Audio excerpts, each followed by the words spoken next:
평생을 함께한 부부와 그 곁을 지켜온 젊은 공무원이 있습니다. 이들이 행복을 위해 오랫동안 쌓아온 신뢰는 모래성처럼 처참히 무너졌고 어느 날 이웃이 목격한 진실과 그리고 드러나지 않은 탐욕이 그 집 문틈 너머에서 비극으로 기다리고 있었습니다. 이야기를 시작하기 전 저에게 힘이 되는 구독과 좋아요를 부탁드립니다. 지금 영상을 어디서 보고 계신지 댓글도 남겨주세요. 구독자분들의 이야기도 들을 수 있는 그날을 기다리며 오늘의 사연을 시작하겠습니다. 갑작스러운 교통사고 소식이 전해진 것은 봄비가 내리던 4월의 어느 저녁이었습니다. 순자는 그날 이후 하루도 제대로 잠들지 못했습니다. 40년을 키워온 하나뿐인 아들이 세상을 떠났다는 현실을 그녀는 여전히 받아들일 수 없었죠. 병원 영안실에서 차가워진 아들의 손을 잡고 흐느끼던 그 순간이 악몽처럼 되돌아왔습니다. 여보, 우리 아들이 정말 떠난 게 맞나요? 아직도 믿어지지가 않아요. 남편 영호는 아내의 손을 꼭 잡았지만 그 역시 말문이 막혔습니다. 평생 건강하던 그가 아들의 죽음 이후 급격히 쇠약해지기 시작했죠. 밥맛을 잃고 잠도 제대로 이루지 못하면서 하루가 다르게 야위어 갔습니다. 예전에는 새벽마다 동네 한 바퀴를 도는 것이 일과였는데 이제는 침대에서 일어나는 것조차 버거워했습니다. 이 늙은 것이 먼저 가야 하는 건데 아들놈이 왜 먼저 갔는지. 장례를 치르고 49제까지 지내는 동안 이 노부부는 완전히 다른 사람이 되어갔습니다. 예전처럼 활기차게 동네를 산책하고 이웃들과 정겨운 대화를 나누던 모습은 온데간데 없었죠. 순자는 하루 종일 아들 사진만 바라보며 눈물을 흘렸고 영호는 방 한구석에 웅크린 채 멍하니 창밖만 바라보곤 했습니다. 집안은 마치 시간이 멈춘 듯 적막했고 아들이 쓰던 방을 하루에 한 번씩 들어가 정리하는 것이 순자의 유일한 일과가 되었습니다. 노부부의 더 큰 문제는 영호의 건강이었습니다. 혈압이 급격히 오르내리기 시작했고 어지럼증으로 몇 번이나 넘어질 뻔한 일이 있었죠. 어느 날 아침에는 화장실에서 쓰러져 순자가 깜짝 놀라 119를 부르기도 했습니다. 병원에서는 정신적 충격으로 인한 신체 이상이라고 진단했지만 구체적인 치료법은 제시하지 못했습니다. 여보, 이러다가 당신마저 잃으면 저는 어떻게 살아요? 걱정시켜서 미안하오. 당신 혼자 두고 갈 수는 없는데. 순자는 남편마저 잃을까봐 너무 무서웠습니다. 병원을 오가며 각종 검사를 받았지만 의사들은 좀 더 지켜보자는 뻔한 말만 반복했죠. 두 노인은 점점 세상과 단절되어 갔고 집 밖으로 나오는 일도 드물어졌습니다. 이웃들이 안부를 묻고 반찬을 가져다 줘도 문조차 제대로 열지 않는 날이 많았습니다. 그런 절망적인 상황에서 한 줄기 빛처럼 나타난 것이 동사무소 노인복지과 소속 공무원 도연이었습니다. 키 큰 체격의 단정한 차림새, 그리고 따뜻한 미소를 띤 그는 첫 인상부터 믿음직해 보였죠. 나이 40이 넘어 보이는 그는 차분하면서도 신뢰감을 주는 목소리를 가지고 있었습니다. 정부 지원 노인 돌봄 서비스 담당자로 파견된 그는 일주일에 3번씩 이 집을 방문해 생활 지원과 건강 체크를 해주기로 되어 있었습니다. 안녕하세요, 어머님. 저는 동사무소에서 나온 최도연입니다. 앞으로 두 분을 정성껏 돌봐드릴게요. 아이고, 이런 귀한 분이 정말 고맙습니다. 도연은 첫 방문부터 남달랐습니다. 단순히 업무적으로 처리하는 것이 아니라 진심으로 두 노인을 걱정하는 듯한 모습을 보였죠. 영호의 혈압을 재고 약을 챙겨주면서도 순자의 손을 따뜻하게 잡아주며 위로의 말을 건넸습니다. 그는 두 노인의 상황을 자세히 듣고 필요한 의료 서비스와 생활 지원 방안을 꼼꼼히 메모했습니다. 특히 도연이 가져온 작은 선물들이 두 노인의 마음을 움직였습니다. 영호가 좋아하는 수정과차와 순자를 위한 무릎 담요 같은 세심한 배려였죠. 아들을 잃은 상처로 메말라가던 마음에 담비 같은 존재였습니다. 그는 또한 집안 곳곳을 둘러보며 안전사고 예방을 위한 조치들도 꼼꼼히 점검했습니다. 어머님, 아버님께서 어지러우시다고 하니 화장실이나 계단 근처에 손잡이를 설치해드리는 게 좋겠어요. 그런 것까지 신경 써주시다니 너무 고마워요. 꼭 우리 아들놈 같네요. 그의 정성스러운 돌봄에 순자는 조금씩 마음의 문을 열기 시작했습니다. 오랫동안 닫혀있던 집에도 생기가 돌기 시작했고 영호의 얼굴에도 희미한 미소가 번지는 날이 생겼죠. 도연은 매번 방문할 때마다 두 노인의 안부를 세심하게 챙겼고 필요한 물건들을 직접 사다 주며 노부부에게 행복한 시간을 만들어주고 있었습니다. 도연의 방문이 잦아질수록 이 집에는 조금씩 생기가 돌기 시작했습니다. 그는 단순한 돌봄 서비스를 넘어서서 진짜 가족처럼 행동했어요. 시장에서 신선한 재료를 사와 순자와 함께 요리를 하고 영호와는 장기를 두며 시간을 보냈습니다. 두 노인에게 잃어버린 아들의 빈자리를 조금이나마 채워주는 존재가 되어가고 있었습니다. 도연 씨, 정말 너무 고마워요. 우리가 뭘 해드릴 수 있을까요? 어머님, 그런 말씀 마세요. 제가 오히려 두 분께 많이 배우고 있어요. 순자는 그 말에 깊이 감동했습니다. 요즘 젊은 사람들은 이런 마음씨를 가진 경우가 드물다고 생각했거든요. 그날 이후 순자는 도연을 더욱 각별하게 여기기 시작했고 아들이 좋아했던 음식들을 정성스럽게 만들어 주었습니다. 도연이 그 음식들을 맛있게 먹는 모습을 보며 순자는 마치 아들을 돌보는 것 같은 행복감을 느꼈죠. 여보, 도연 씨가 우리 아들하고 입맛도 비슷해요. 그러게 말이야. 정말 신기한 인연이야. 순자는 정말 신기한 인연이라고 생각하며 도연에 대한 애정이 더욱 깊어져 갔습니다. 도연도 점점 노부부가 가족의 일원처럼 느껴지기 시작했고 순자와 영호도 그런 도연을 보며 마치 아들이 다시 돌아온 것 같은 따뜻함을 느꼈습니다. 그런데 어느 날 할아버지 영호의 상태가 급격히 나빠졌습니다. 갑작스러운 고열과 함께 의식을 잃을 뻔한 위험한 순간이었죠. 순자는 당황해서 어쩔 줄 몰랐지만 마침 그때 도연이 있었습니다. 그는 즉시 119에 신고하고 병원까지 함께 따라가 밤새 영호 곁을 지켰습니다. 의사와 상담하고 필요한 절차들을 도맡아 처리하면서 순자가 의지할 수 있는 든든한 버팀목이 되어 주었죠. 도연 씨가 아니었으면 큰일 날 뻔했어요. 다행히 빨리 발견해서 괜찮아졌어요. 앞으로 더 자주 들러서 확인해 드릴게요. 그 일을 계기로 도연은 거의 매일 이 집을 찾았습니다. 영호의 약을 챙겨주고 혈압을 재주는 것은 기본이었죠. 순자가 장을 보러 나갈 때는 영호를 돌봐주고 때로는 함께 산책을 나가기도 했습니다. 두 노인은 그의 세심한 배려에 깊이 감동했고 그를 친아들처럼 여기기 시작했습니다.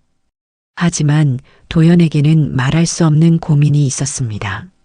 휴대폰이 진동할 때마다 그의 얼굴은 순간 어두워졌고 노부부를 돌보는 중에도 계속해서 걸려오는 전화를 그는 대부분 받지 않았지만 때로는 급하게 나가서 통화를 해야 했습니다. 돌아올 때면 이마에 식은땀이 맺혀 있곤 했죠. 무슨 전화였어요? 표정이 좋지 않네요. 아, 별거 아니에요. 친구가 일이 좀 생겼다고 해서요. 힘든 일 있으면 언제든 말해요. 우리도 도울 수 있는 건 도와드릴게요.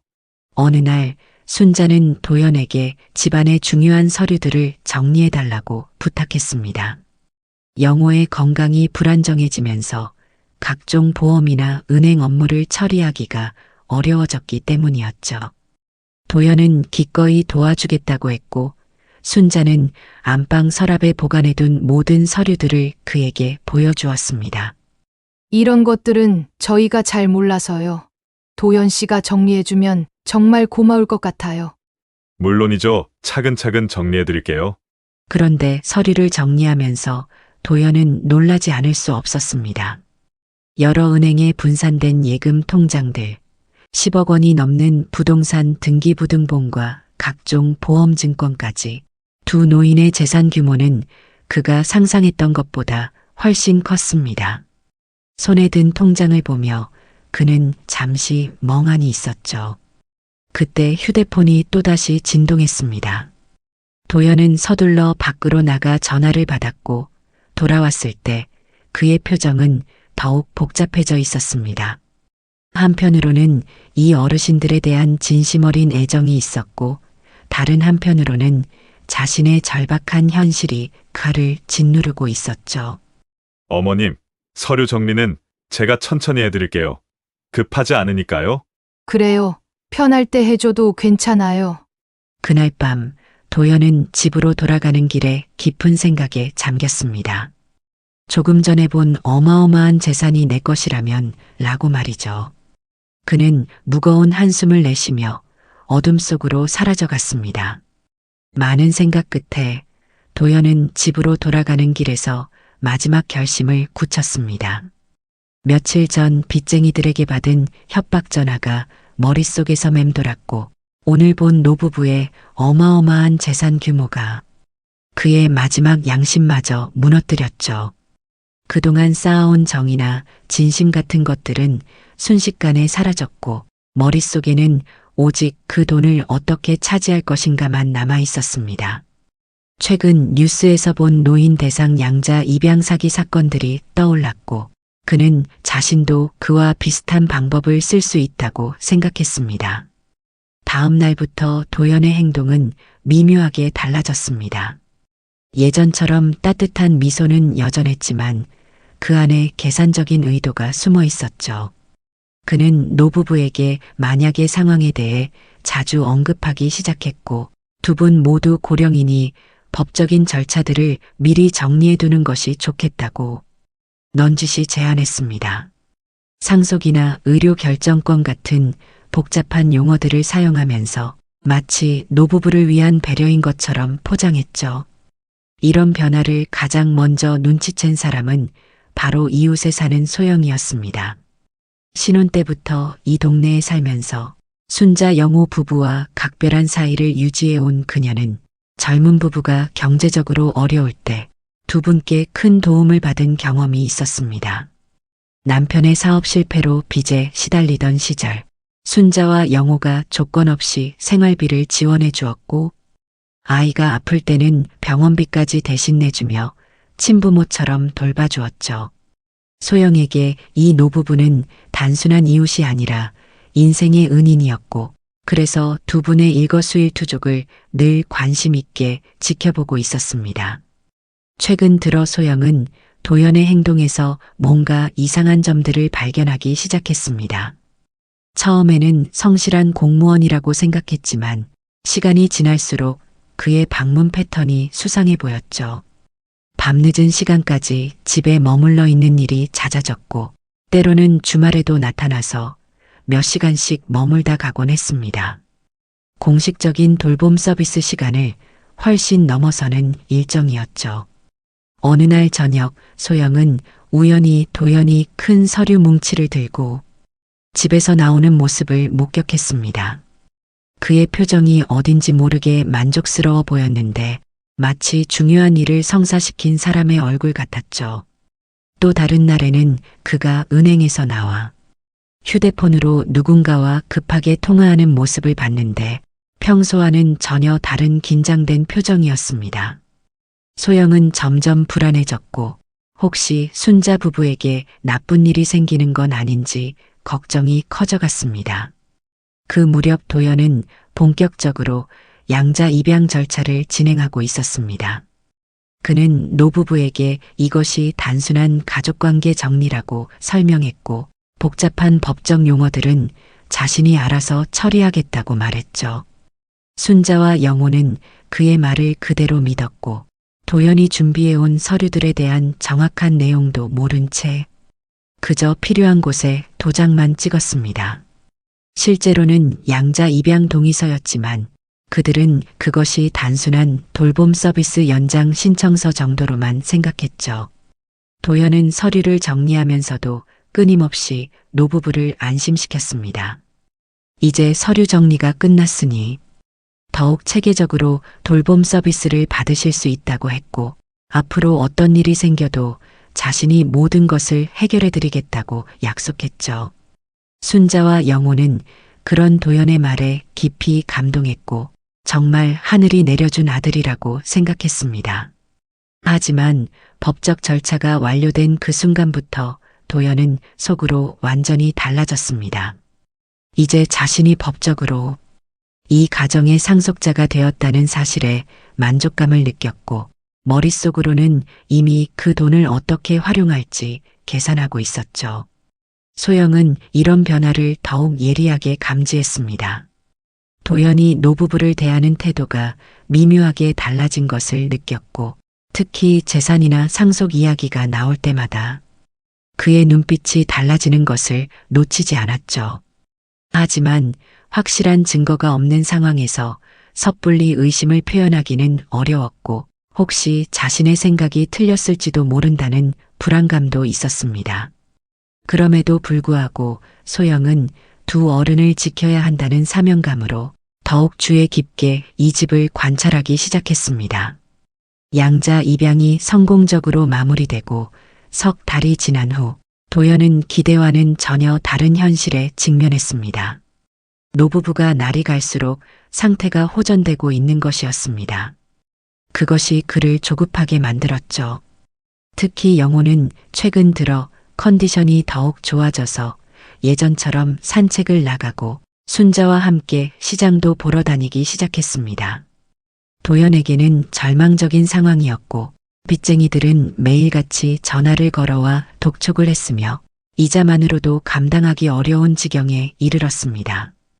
그날 밤 또다시 협박 전화를 받은 도연은 더 이상 기다릴 수 없다는 결론에 도달했습니다. 그는 자신의 투룸 아파트에 앉아 치밀한 계획을 세우기 시작했고 노부부를 한 번에 처리하면 의심을 받을 가능성이 높다고 판단했으며 단계적으로 접근하는 것이 안전하다고 생각했죠. 먼저 영호를 실종으로 위장한 뒤 순자가 그 충격으로 자연스럽게 쇠약해지기를 기다리는 것이었습니다. 도연은 자신의 집 안쪽 방을 점검했습니다. 평소 창고처럼 사용하던 그 방은 창문이 작고 방음이 잘 되어 사람을 감금하기에 적합했습니다. 무엇보다 자신의 집이라 외부 의심을 받을 걱정도 없었고 필요한 음식이나 물을 제때 공급할 수 있어 장기간 관리가 가능했습니다. 그는 필요한 물품들을 하나씩 준비하기 시작했습니다. 밧줄과 수면제, 그리고 응급 상황에 대비한 각종 도구들까지 모든 것을 치밀하게 계산하며 완벽한 범죄를 꿈꿨습니다. 실종 시나리오도 구체적으로 짜두었습니다. 영호가 평소 혼자 산책을 나가는 동선과 시간대를 파악한 뒤 그 경로에서 우연히 마주치는 척하며 접근하는 것이었죠. 인적이 드문 곳에서 그를 기절시켜 자신의 차에 태운 후 산속이나 강가에서 영호의 물건들을 흘려두어 사고를 당한 것처럼 위장하고 실제로는 자신의 집에 감금해두는 계획이었습니다. 경찰이 수색을 시작하면 자신도 걱정하는 척 연기하며 적극적으로 협조하겠다는 각본까지 준비했죠. 순자에 대한 계획은 더욱 교묘했습니다. 남편이 실종되면 당연히 큰 충격을 받을 것이고 그 과정에서 자신이 유일한 의지처가 되어 더욱 깊은 신뢰를 얻겠다는 것이었죠. 순자의 약한 심장을 이용해 적절한 스트레스를 가하면서 점진적으로 건강을 악화시킬 생각이었습니다. 필요하다면 약물을 몰래 투여하는 것도 고려하고 있었죠. 도연은 며칠에 걸쳐 노부부의 일상 패턴을 더욱 세밀하게 관찰했습니다. 언제 외출하는지, 어느 길로 산책을 가는지, 평소 건강 상태는 어떤지까지 모든 것을 기록했죠. 그는 마치 연구자처럼 냉정하게 데이터를 수집했고 자신만의 범죄 매뉴얼을 완성해 갔습니다. 그 과정에서 노부부에 대한 마지막 남은 인간적 감정마저 완전히 사라져버렸죠. 빚쟁이들의 압박은 날이 갈수록 심해졌습니다. 이제는 단순한 협박을 넘어서 물리적 위협까지 가하기 시작했고 도연은 더욱 절박해졌습니다. 그는 휴대폰을 보며 계산기를 두드리곤 했는데 노부부의 재산만 있으면 모든 빚을 청산하고도 남는다는 사실이 그의 마지막 양심을 완전히 마비시켰습니다. 하지만 도연이 놓친 것이 하나 있었습니다. 바로 이웃 소영이 그의 모든 행동을 예리하게 관찰하고 있다는 사실이었죠. 소영은 최근 도연의 방문 패턴이 더욱 이상해진 것을 느꼈고 특히 그가 노부부 집 주변을 서성거리며 뭔가를 살피는 모습을 여러 번 목격했습니다. 그의 표정에서 평소와는 전혀 다른 차가운 기운을 감지한 소영은 두 어른께 곧 큰 위험이 닥칠 것이라는 불길한 예감을 떨쳐낼 수 없었죠. 어느 날 저녁 소영은 도연이 자신의 차 트렁크를 열고 뭔가 큰 가방을 넣는 모습을 보았습니다. 그 가방에서는 밧줄 같은 것이 삐져나와 있었고 도연은 주변을 살피며 급하게 트렁크를 닫았습니다. 소영은 그 순간 온몸에 소름이 돋았습니다. 분명히 뭔가 큰 일을 계획하고 있다는 확신이 들었기 때문이었습니다.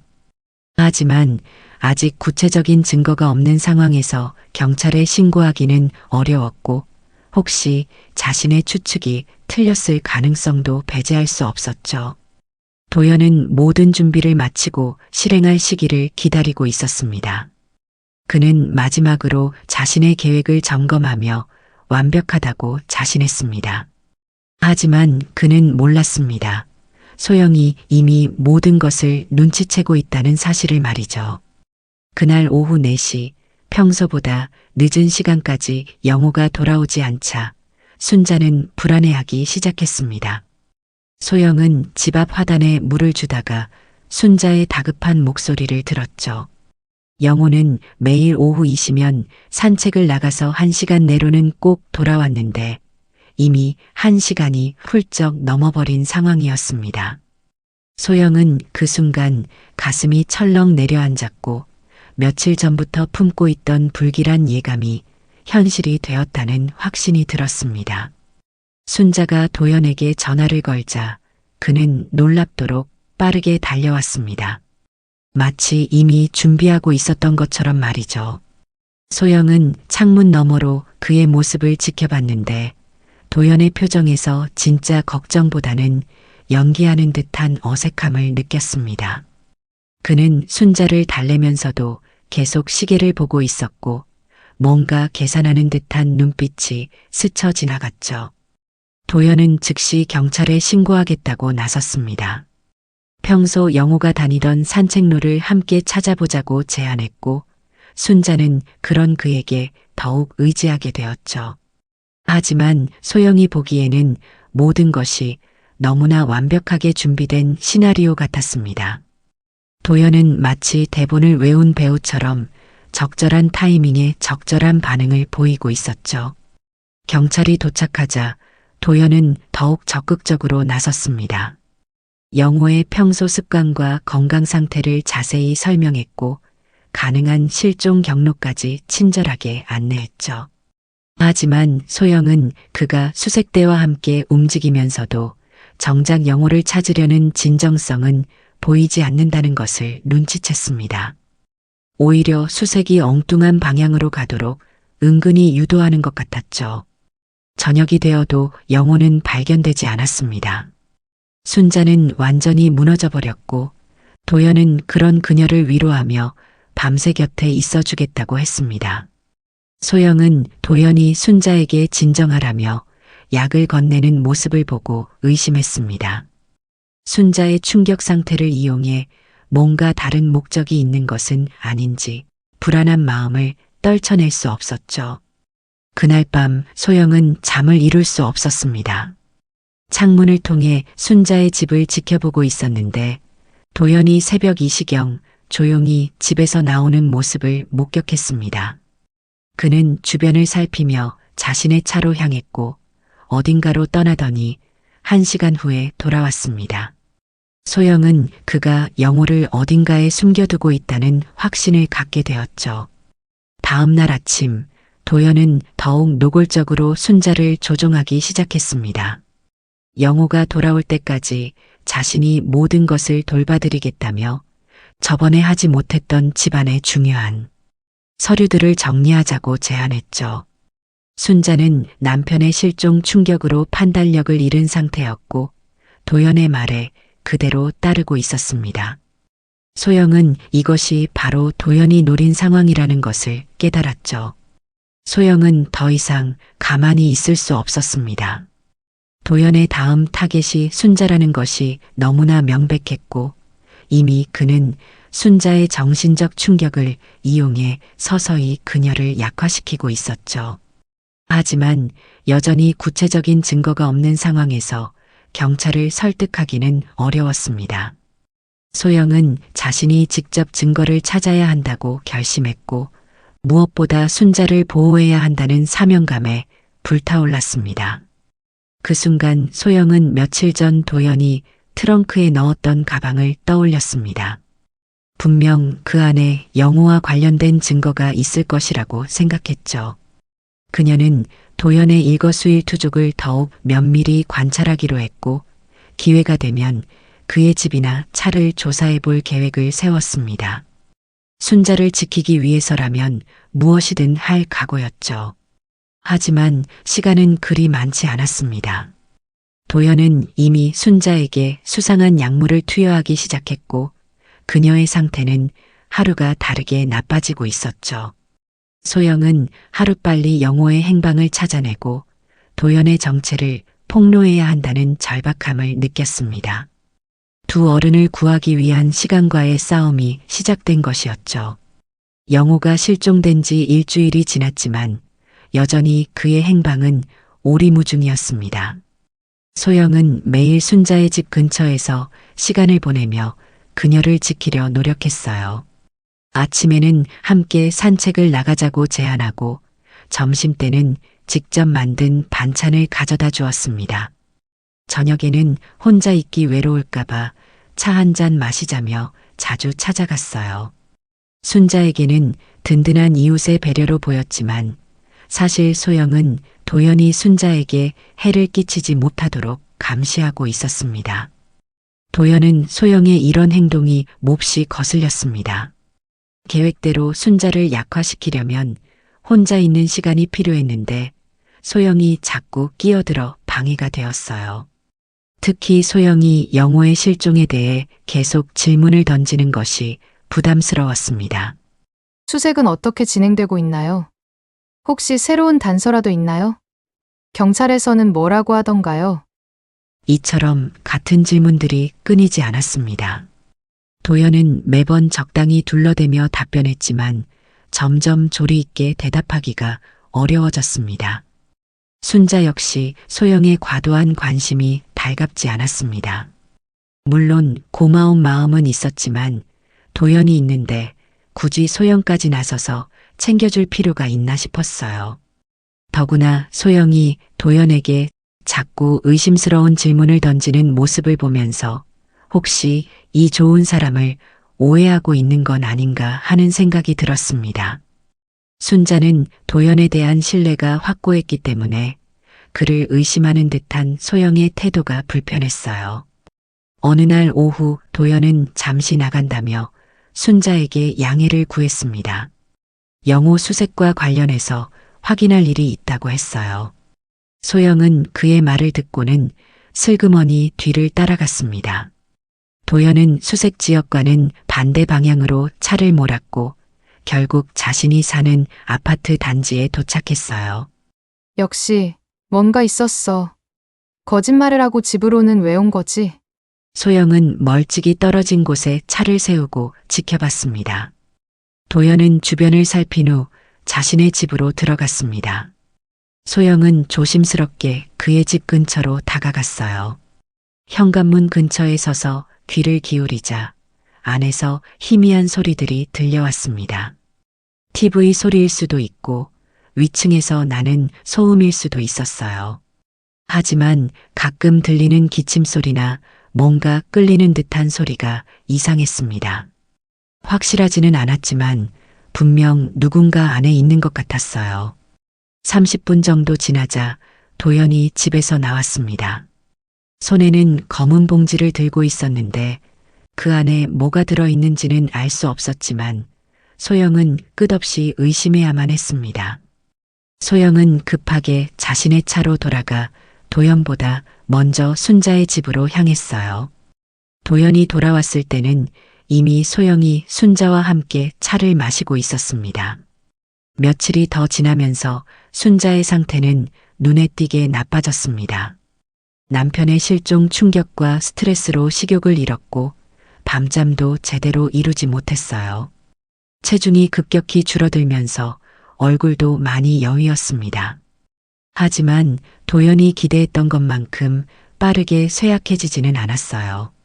소영이 자주 와서 챙겨주고 병원에도 함께 가주면서 순자가 어느 정도 버티고 있었거든요. 도연의 상황은 점점 절망적이 되어 갔습니다. 매일 걸려오는 독촉 전화는 이제 협박 수준을 넘어섰고 며칠 전에는 집 앞까지 찾아와 위협을 가했습니다. 더 이상 기다릴 수 없는 상황이었어요. 그는 마침내 결심을 굳혔어요. 순자가 자연스럽게 쇠약해지기를 기다릴 시간이 없다면 직접 실행에 옮겨야 했습니다. 소영이라는 변수가 있지만 더 이상 미룰 수는 없었어요. 그날 밤 도연은 구체적인 계획을 세웠습니다. 내일 오후 소영이 없는 틈을 타서 순자를 완전히 처리하기로 했어요. 영호의 경우처럼 실종으로 위장하기에는 너무 의심스러우니 이번에는 자연사나 사고사로 만들어야 했습니다. 그는 이미 준비해둔 약물과 도구들을 다시 한번 점검했어요. 그의 위험하고 돌이킬 수 없는 마지막 도박이 시작되는 순간이었습니다. 한편 어둡고 좁은 방 안에서 영호는 하루하루를 절망 속에 보내고 있었습니다. 벌써 일주일째 이곳에 갇혀 있었지만 도움을 요청할 방법은 전혀 없었어요.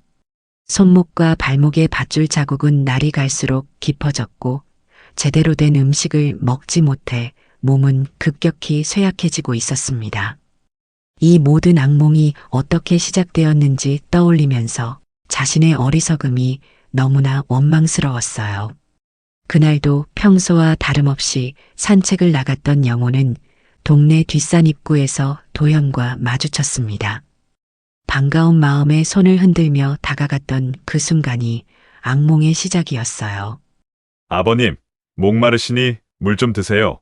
도연의 따뜻한 미소는 여전했지만 그 뒤에 숨겨진 진실을 영호는 전혀 눈치채지 못했습니다. 도연이 건넨 물병을 마신 후 의식을 잃기까지는 불과 몇 분도 걸리지 않았어요. 눈을 떠보니 낯선 방이었습니다. 창문도 작고 환기도 잘 되지 않는 답답한 공간이었어요. 손목과 발목에는 밧줄이 묶여 있었고 몸을 움직이기조차 어려웠습니다. 영호는 처음에는 꿈이라고 생각했어요. 그토록 믿었던 도연이 자신을 이런 곳에 가둘 리 없다고 여겼거든요. 하지만 시간이 지나면서 이것이 끔찍한 현실이라는 사실을 받아들일 수밖에 없었습니다. 변한 도연의 모습은 지금도 잊을 수 없습니다. 평소의 따뜻한 미소는 온데간데 없었고 차갑고 계산적인 눈빛만이 남아 있었어요. 아버님, 이해해 주세요. 저도 어쩔 수 없는 상황이라서요. 도연의 목소리에는 미안함이나 죄책감 같은 건 전혀 없었습니다. 오히려 귀찮다는 듯한 표정을 지었어요. 그 순간 영호는 깨달았습니다. 지금까지 본 도연의 모든 모습이 연기였다는 것을 말이에요. 도연아, 왜 이러는 거냐? 우리가 너를 친아들처럼 여겼는데. 처음에는 저도 진심이었어요. 정말로 아버지같이 모시고 싶었죠. 하지만 재산 규모를 알고 나서 고민이 생겼어요. 제 지금 상황이 그냥 지나칠 수 없는 상황이었거든요. 그 말을 들은 순간 영호의 마음은 산산조각이 났습니다. 순자와 함께 도연을 얼마나 아꼈는지, 진심으로 하늘이 내려준 아들이라고 생각했는지 떠올리니 가슴이 미어졌어요. 도연은 냉소적인 미소를 지으며 더욱 충격적인 말을 했습니다. 아버님이 서류 정리라고 생각하셨던 그것들, 사실 양자 입양 서류였어요. 덕분에 이제 저는 합법적인 상속자가 되었죠. 그제서야 영호는 자신이 얼마나 철저히 속았는지 깨달았습니다. 도연이 가져온 서류들에 기꺼이 도장을 찍었던 그날이 떠올랐는데 그것이 단순한 서류 정리가 아니라 이런 음모였다니 배신감이 더욱 컸어요. 며칠이 지나면서 영호의 몸은 급격히 쇠약해졌습니다. 제대로 된 음식도 주지 않았고 화장실조차 마음대로 갈 수 없었어요. 도연은 하루에 한두 번씩 와서 물과 빵 한 조각 정도만 던져주고 갔습니다. 마치 애완동물 돌보듯 하는 모습에 영호는 분노와 절망을 동시에 느꼈어요. 가끔 도연이 전화를 받는 소리가 들렸는데 빚쟁이들과 통화하는 내용이었습니다. 도현아, 제발 순자만은 건드리지 말아라. 나만 죽이고 끝내라. 아버님이 걱정할 일은 아니에요. 어차피 곧 만나게 될 테니까요. 도연의 말에서 순자도 위험에 처했다는 것을 직감했습니다. 영호는 자신의 어리석음을 후회했어요. 순자가 조심스럽다고 말했을 때 오히려 그를 더욱 믿으라고 했던 자신이 원망스러웠습니다. 어떻게 이런 놈을 친아들처럼 믿었을까? 내가 정말 바보였구나. 여보, 미안해. 이 늙은 것이 너무 어리석었어. 어제부터는 도연의 행동이 더욱 바빠졌습니다. 평소보다 자주 와서 영호의 상태를 확인했고 뭔가 준비하는 듯한 모습을 보였어요. 오늘 오후에는 검은 봉지를 들고 와서는 의미심장한 말을 했습니다. 아버님도 이제 지겨우시죠? 곧 순자 어머님과 함께 계실 수 있을 거예요. 그 말을 듣는 순간 영호의 온몸에 소름이 돋았습니다. 오늘이 마지막이 될 것 같네요. 그동안 수고 많으셨어요. 안 돼! 이 미친놈아, 순자만은 건드리지 마라! 도연은 영호의 절규 따위는 신경 쓰지 않고 유유히 방을 나갔어요. 문이 닫히는 소리와 함께 자동차 시동 거는 소리가 들렸습니다. 이제 정말로 순자에게 무슨 일이 일어날 것이라는 확신이 들었어요.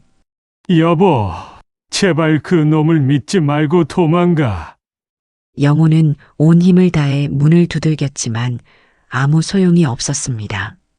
창고에는 옷과 박스가 가득해서 아무리 소리를 질러도 들을 사람이 없었어요. 그는 바닥에 주저앉아 눈물을 흘렸습니다. 평생 사랑했던 아내를 지켜주지 못하는 자신의 무력함이 너무나 원망스러웠어요. 어둠이 깔린 방 안에서 영호는 간절히 기도했습니다. 누군가 순자를 도와주기를, 이 모든 악몽이 끝나기를 말이에요. 그날 오후 소영은 묘한 불안감을 떨쳐낼 수 없었습니다. 도연의 집 앞에서 들었던 희미한 소리들이 계속 머릿속을 맴돌았고 특히 오늘 아침 도연의 표정이 평소와 달라 보였어요. 뭔가 결정적인 일이 일어날 것 같은 예감이 들었습니다. 소영은 더 이상 혼자 고민할 수 없다고 생각했고 순자를 안전한 곳으로 데려가기로 마음먹었어요. 하지만 직접적으로 위험하다고 말하면 순자가 믿지 않을 것 같아서 자연스러운 핑계가 필요했습니다. 소영은 순자의 집 문을 두드렸습니다. 어머니, 오늘 날씨가 너무 좋은데 함께 나가실래요? 순자는 남편이 실종된 후로 외출을 꺼려했지만 소영의 간곡한 부탁에 마음이 움직였어요. 요즘 너무 집에만 계셔서 걱정이에요. 아주 조금만 기분 전환도 하실 겸 맛있는 것도 드시고 오시게요. 예쁜 옷도 하나 사드리고 싶어요. 소영의 따뜻한 말에 순자는 고마움을 느꼈고 오랜만에 외출을 하기로 했습니다. 두 사람은 시내 한복판에 있는 작은 한정식 집으로 향했습니다. 소영은 일부러 집에서 멀리 떨어진 곳을 선택했어요. 순자는 오랜만에 집 밖 공기를 마시며 기분이 좋아 보였지만 역시 남편 생각에 우울해하기도 했습니다. 우리 그 사람이 좋아하던 음식인데 순자는 눈시울을 붉혔고 소영은 마음이 아팠어요. 하지만 동시에 자신의 선택이 옳다는 확신도 들었습니다. 식사를 마친 후 소영은 순자를 백화점으로 데려갔습니다. 어머니한테 어울릴 만한 옷을 골라드릴게요. 순자는 처음에는 사양했지만 소영의 정성에 감동해서 결국 받아들였어요. 옷을 고르는 동안 순자가 화장실에 간 사이 소영은 순자의 핸드백에서 휴대폰을 꺼냈습니다. 도연에게서 온 부재중 전화가 벌써 5통이나 있었어요. 소영은 재빨리 도연의 번호를 차단 목록에 추가했습니다. 한편 도연은 순자의 집에서 초조하게 기다리고 있었습니다. 평소 같으면 이 시간에는 집에 있어야 할 순자가 보이지 않았고 전화도 받지 않았어요. 계획대로라면 오늘 모든 것을 끝내야 했는데 이미 해가 기울어가고 있었습니다. 도연은 집 안 곳곳을 돌아다니며 순자를 처리할 준비를 마쳤어요. 차에서 가져온 약물들을 거실 테이블에 놓고 만약의 상황에 대비해 다른 도구들도 준비했습니다. 시간이 지날수록 도연의 조급함은 커져만 갔습니다. 빚쟁이들은 오늘 밤까지 돈을 마련하라고 했고 더 이상 미룰 수 없는 상황이었어요. 그는 계속해서 순자에게 전화를 걸었지만 연결되지 않았고 도연은 점점 이성을 잃어갔어요. 도대체 어디 간 거야? 도연은 혼잣말을 하며 거실을 서성였어요. 평소의 차분한 모습은 온데간데 없었고 점점 통제력을 잃어가고 있었습니다. 저녁 7시가 넘어서야 소영과 순자는 장을 보고 집으로 돌아왔습니다. 순자는 오랜만에 외출에 기분이 좋아 보였지만 혹시나 남편이 왔을까 하는 마음에 빨리 집에 가고 싶어 했어요. 도연 씨가 연락이라도 했을까 봐 걱정이에요. 순자의 말에 소영은 가슴이 철렁했습니다. 차에서 내리려는 순자를 보며 어머니, 잠깐만 기다려주세요. 라고 말했어요. 집 앞에 도착하자 소영은 도연의 차가 주차되어 있는 것을 발견했습니다. 어둑한 저녁 무렵이었고 순자의 집 현관문이 반쯤 열려 있었어요. 소영은 순자에게 차에서 기다리라고 하고는 조용히 집 앞을 지나갔습니다. 현관 앞에는 도연의 신발이 놓여 있었고 집 안에서는 희미한 약품 냄새가 새어나왔어요. 그때 집 안에서 무언가 소리가 들려왔습니다. 도연의 목소리 같았는데 평소와는 전혀 다른 톤이었어요. 마치 누군가에게 화를 내는 듯한 아니면 혼자서 괴로워하는 듯한 소리였습니다. 왜 안 와? 시간이 없다고. 소영은 그 순간 온몸에 소름이 돋았습니다. 도연의 목소리에서 평소의 따뜻함은 전혀 찾을 수 없었고 오히려 위험하고 절망적인 기운이 느껴졌어요. 분명히 뭔가 끔찍한 일을 계획하고 있다는 확신이 들었습니다. 소영은 급하게 차로 돌아가 순자에게 집에 들어가지 말라고 해야겠다는 생각을 했어요. 순자는 차 안에서 초조하게 기다리고 있었습니다. 소영아, 빨리 들어가자. 도연 씨가 걱정하고 있을 거야. 하지만 소영은 결연한 표정으로 순자의 손을 잡았어요. 더 이상 미룰 수 없는 순간이 왔습니다. 어머니, 지금 들어가시면 안 돼요. 소영의 갑작스러운 말에 순자는 당황했습니다. 무슨 소리야? 왜 내가 우리 집에 못 들어간다는 거니? 순자의 목소리에는 혼란과 불안이 섞여 있었어요. 남편과 도연이 집에서 기다리고 있을지도 모르는데 소영이 갑자기 이상한 말을 하니 어리둥절할 수밖에 없었습니다. 소영은 순자를 차에서 내리지 못하게 하며 집안을 주의 깊게 지켜봤어요. 그때 현관문이 완전히 열리며 도연이 나타났습니다. 평소에 따뜻한 미소를 지으며 다가오는 그의 모습은 언뜻 자연스러워 보였어요. 어머님, 어디 다녀오셨어요? 연락이 안 되어서 걱정했습니다. 하지만 소영은 그의 눈빛에서 평소와는 다른 차가운 기운을 느꼈습니다. 도연의 옷에서는 희미한 약품 냄새가 났고 손이 미세하게 떨리고 있었어요. 순자는 도연을 보자 안도의 표정을 지었습니다. 도연 씨 미안해요. 소영이가 나가자고 해서 좀 늦었네요. 그러나 소영은 단호하게 나섰어요. 어머니, 지금 도연 씨를 믿으시면 안 됩니다. 소영의 말에 도연의 표정이 순간 경직되었지만 곧 당황한 듯한 연기를 시작했습니다. 소영 씨, 무슨 오해가 있으신 건가요? 저에 대해 뭔가 잘못 생각하고 계신 것 같은데, 소영은 지금까지 목격한 것들을 하나씩 폭로하기 시작했습니다. 며칠 전에 당신이 트렁크에 밧줄이 들어있는 가방을 넣는 걸 봤어요. 그리고 아버님이 실종된 날, 당신이 새벽에 몰래 어딘가 다녀온 것도 봤고요. 도연은 여전히 침착한 척했지만 이마에 식은 땀이 맺히기 시작했어요. 그건 제가 수색에 필요한 물건들을 준비한 거였고, 새벽에 나간 것도 혹시 아버님이 돌아오셨나 해서 나가본 거였어요. 하지만 소영은 멈추지 않았습니다. 당신 집 앞에서 들은 소리는 뭐예요? 분명 안에 누군가 있었어요. 영호 아버님이 당신 집에 있을 거예요. 소영의 이 말에 도연의 얼굴이 확연히 변했습니다. 평소의 온화한 표정은 온데간데 없었고 차갑고 계산적인 눈빛만이 남아 있었어요. 순자는 두 사람의 대화를 들으며 점점 불안해했습니다. 도연 씨, 정말 그런 건 아니죠? 도연은 마지막 카드를 꺼내 들었습니다. 어머님, 소영 씨가 저를 오해하고 계세요. 제가 언제 어머님과 아버님께 못한 일이 있나요? 친아들처럼 모신 거 알고 계시잖아요. 하지만 소영은 결정적인 증거를 제시했어요. 그럼 왜 오늘 집안에서 괴성을 지르고 있었어요? 왜 안 오냐고, 시간이 없다고 소리치는 걸 제가 직접 들었다고요. 도연은 당황한 나머지 더 이상 할 말이 없었고 드디어 그의 가면이 벗겨지는 순간이었습니다.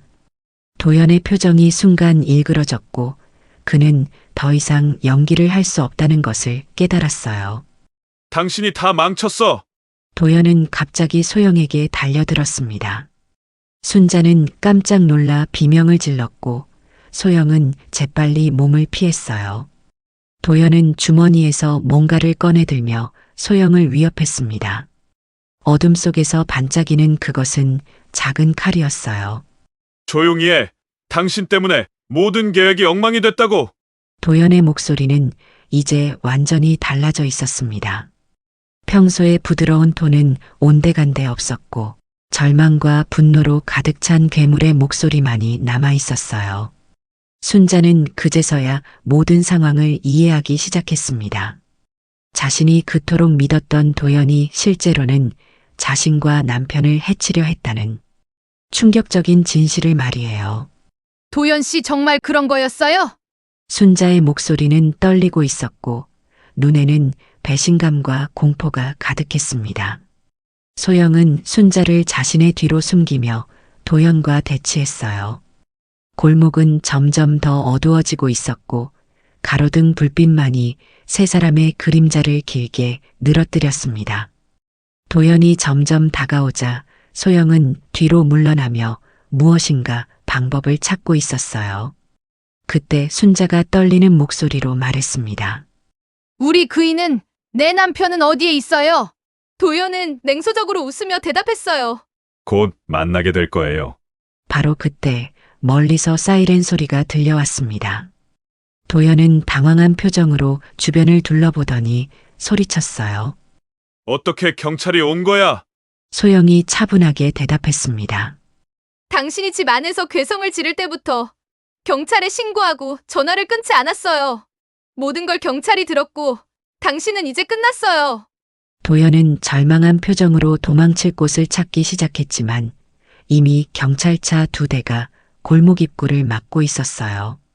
경찰관들이 차에서 내려 이쪽으로 달려오고 있었습니다. 경찰입니다. 손을 들고 엎드리세요. 확성기에서 나오는 소리에 도연은 완전히 절망했습니다. 그는 마지막까지 소영을 해치려 했지만 경찰관들이 재빨리 그를 제압했어요. 순자는 그제서야 모든 상황을 이해하기 시작했습니다. 자신이 그토록 믿었던 도연이 실제로는 자신과 남편을 해치려 했다는 충격적인 진실을 말이에요. 소영은 경찰관에게 상황을 설명했습니다. 영호 어르신이 저 사람 집에 감금되어 있을 거예요. 빨리 가서 확인해 주세요. 경찰은 즉시 무전을 통해 도연의 집 수색을 지시했어요. 모든 것이 빠르게 진행되고 있었고 마침내 오랫동안 숨겨져 있던 진실이 드러나는 순간이 다가왔습니다. 경찰관들이 도연을 수갑으로 채우는 동안 소영은 다급하게 설명했습니다. 영호 어르신이 도연 씨 집에 감금되어 있을 거예요. 제발 빨리 가서 확인해 주세요. 담당 경찰관은 즉시 무전을 통해 도연의 주소를 확인하고 수색팀 출동을 지시했어요. 순자는 아직도 현실을 받아들이기 어려워했습니다. 아들처럼 생각했던 도연이 진짜로 자신과 남편을 해치려 했다는 사실이 믿기지 않았거든요. 도연은 경찰차에 태워지면서도 끝까지 부인했습니다. 저는 아무것도 안 했어요. 영호 아버님 실종과는 아무 관련이 없다고요. 하지만 그의 절규는 소용이 없었어요. 이미 소영의 증언과 여러 정황 증거들이 그를 압박하고 있었고 곧 결정적인 증거가 발견될 예정이었으니까요. 20분 후 무전기에서 급박한 목소리가 흘러나왔습니다. 본부, 여기 상황실입니다. 용의자의 집에서 김영호 씨를 발견했습니다. 순자는 그 순간 다리에 힘이 빠져 주저앉았고 소영은 안도하며 재빨리 그녀를 부축했어요. 의식은 있지만 상당히 쇠약한 상태이니 즉시 구급차 출동 바랍니다. 구급차가 도착하기까지의 10분이 순자에게는 한평생보다 길게 느껴졌습니다. 남편이 정말 살아있다는 기쁨과 동시에 얼마나 고생했을지에 대한 걱정이 교차했어요. 소영은 계속해서 순자의 손을 잡고 위로했습니다. 괜찮아요, 어머니. 아버님은 강하신 분이세요. 분명히 회복하실 거예요. 드디어 구급차가 도연의 집에서 나왔습니다. 들것에 실린 영호의 모습은 정말 처참했어요. 일주일 동안 제대로 된 음식도 못 먹고 좁은 방에 갇혀 있던 탓에 뼈만 남은 것 같았습니다. 하지만 그는 의식이 또렷했고 순자를 보자마자 희미한 미소를 지었어요. 당신이 무사했으니 된 거야. 내가 얼마나 걱정했는데. 여보, 정말 다행이에요. 이제 괜찮아요. 순자는 남편의 손을 꼭 잡고 구급차에 함께 탔습니다. 병원으로 향하는 길에서 영호는 간신히 말을 이어갔어요. 도연이 어떻게 자신을 속였는지, 그리고 그 일주일 동안 얼마나 순자가 걱정되었는지를 털어놓았습니다. 순자는 눈물을 흘리며 남편의 이야기를 들었어요. 병원에서 영호는 집중 치료를 받았습니다. 탈수와 영양실조로 인해 상당히 위험한 상태였지만 다행히 생명에는 지장이 없었어요. 의사는 완전한 회복까지는 시간이 걸릴 것이라고 했지만 나이에 비해 체력이 좋아서 빠르게 호전될 것이라고 희망적인 전망을 내놓았습니다. 한편 경찰서에서는 도연에 대한 본격적인 조사가 시작되었습니다. 그의 집에서 발견된 밧줄과 수면제, 그리고 노부부의 재산 관련 서류들이 결정적인 증거가 되었어요. 더불어 그의 도박빚과 관련된 금융거래 내역도 모두 드러났습니다. 처음에는 끝까지 부인하던 도연은 증거들이 하나씩 제시되자 점차 변명을 늘어놓기 시작했어요. 저도 어쩔 수 없었어요. 빚쟁이들이 협박해서. 하지만 결국 모든 것을 자백할 수밖에 없었습니다. 감금, 살인, 미수, 사기 등 여러 혐의가 그에게 씌워졌어요. 이 사건은 곧 언론에 보도되면서 사회적 파장이 일었습니다. 노인을 대상으로 한 잔혹한 범죄라는 점에서 많은 사람들이 분노했고 돌봄 서비스의 허점에 대한 지적도 쏟아졌어요. 뉴스에서는 연일 이 사건을 다뤘고 유사한 범죄를 예방하기 위한 대책 마련이 시급하다는 목소리가 높아졌습니다. 재판이 시작되자 순자와 영호는 법정에 증인으로 출석했습니다. 순자는 떨리는 목소리로 증언했어요. 저는 그 사람을 친아들처럼 믿었습니다. 그런데 그 믿음을 이용해서 저희를 해치려 했다는 게 너무 가슴이 아픕니다. 영호도 일주일간 감금당했던 경험을 생생하게 증언했습니다. 법정에 있던 사람들은 두 노인의 증언을 들으며 도연의 행위가 얼마나 악질적인지 깨달았어요. 검사는 최종 변론에서 노인들의 신뢰를 악용하여 계획적이고 잔혹한 범죄를 저질렀다며 도연에게 징역 20년을 구형했습니다.